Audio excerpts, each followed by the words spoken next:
How do you explain war to a child?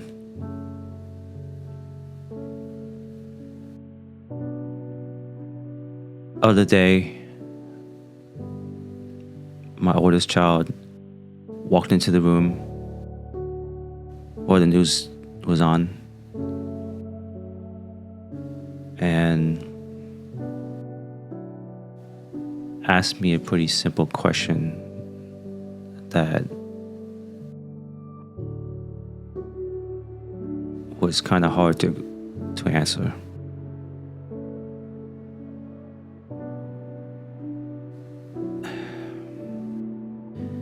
There were flashes of light and buildings being destroyed on a TV station, on the TV. As y'all know, the Middle East is going through some stuff right now, and this channel is not really about politics or stuff like that, but I figured I'll share you guys my experience with how do you talk to your child about war, a thing that human beings do. It's a question that's going to be asked. There were flashes of light on the screen, smoke rising in the sky, and a big, large projectile flying in the air. And the word missile was being reported and repeated on the screen.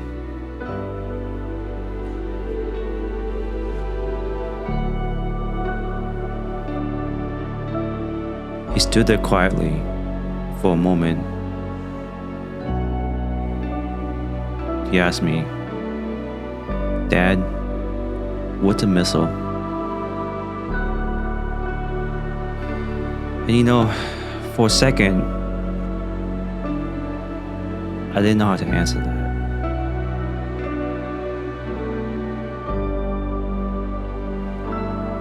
Because I don't want to glorify war. Right? I don't want to really talk about human beings getting slaughtered and dying. How do you explain that to a child, right? And for a second, I didn't answer, because sometimes the hardest questions a child asks are often the ones that adults wish they don't have to explain. But it's often a question that needs to be answered. Kids don't ask political questions. They ask honest questions. So I told him the truth in the simplest way I could explain. A missile is a weapon. It's something people build to destroy something far away. Right now, there's tension in the world. Countries are arguing, threatening each other, sometimes firing missiles or drones. The news talks about it like it's a strategy. But when your child asks about it, it feels very different. So I told him something else. Missiles exist because sometimes humans fight each other. Much like a sword, much like a gun, firearm, any type of weapon. But most people in the world are not trying to destroy things. Most people in the world are like you and me. They just want to live their life with their family happily, the way they want it, to build, to create, right?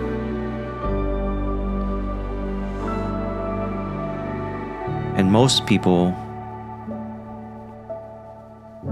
they're just trying to protect the things they love, their homes, their families, their children.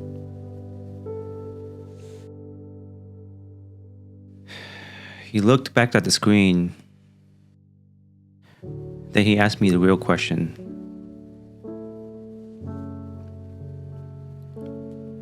Are we safe?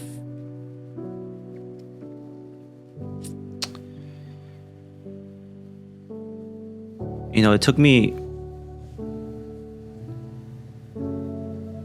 I would say, 30 seconds to answer that question because I didn't know the answer. I mean, we live in the United States, so probably the safest country to live in, but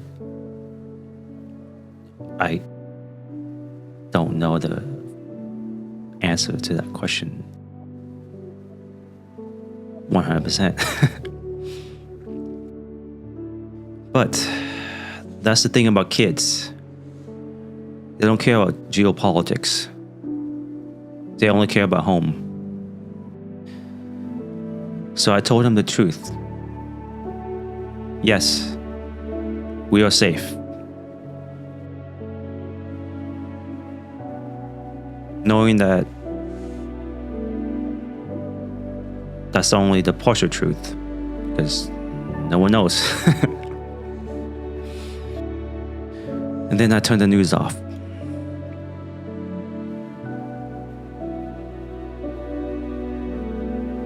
And I've kept it off for the past week or so.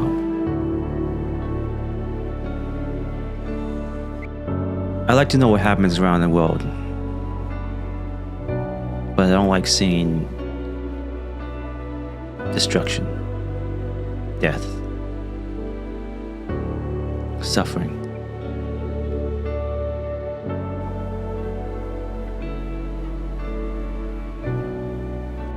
I like life, and I like to see things built. People living their lives to the fullest. So I turned to him and said, the world can be beautiful, but it can also be destructive. Both things are true and can exist at the same time.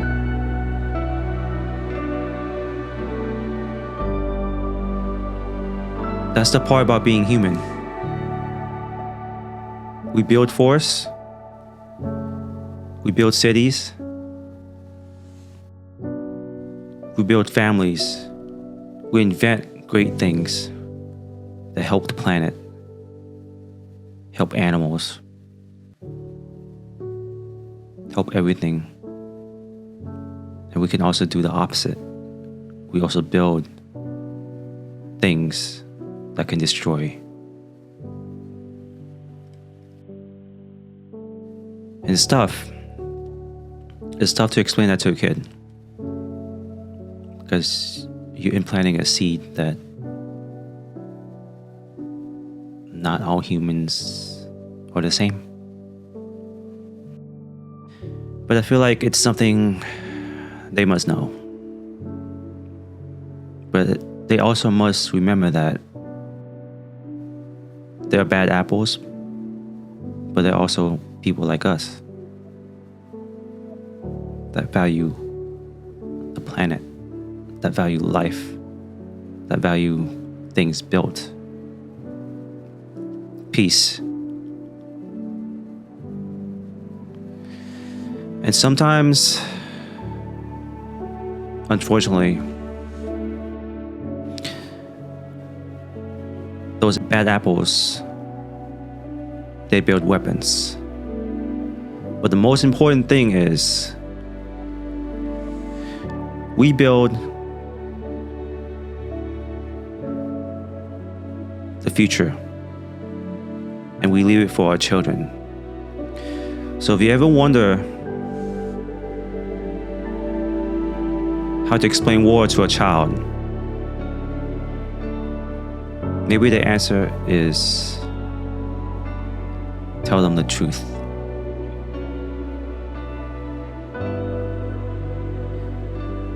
But remind them that even in a world where destruction exists, we can still choose to build something better. The world can destroy, but we can still choose to build.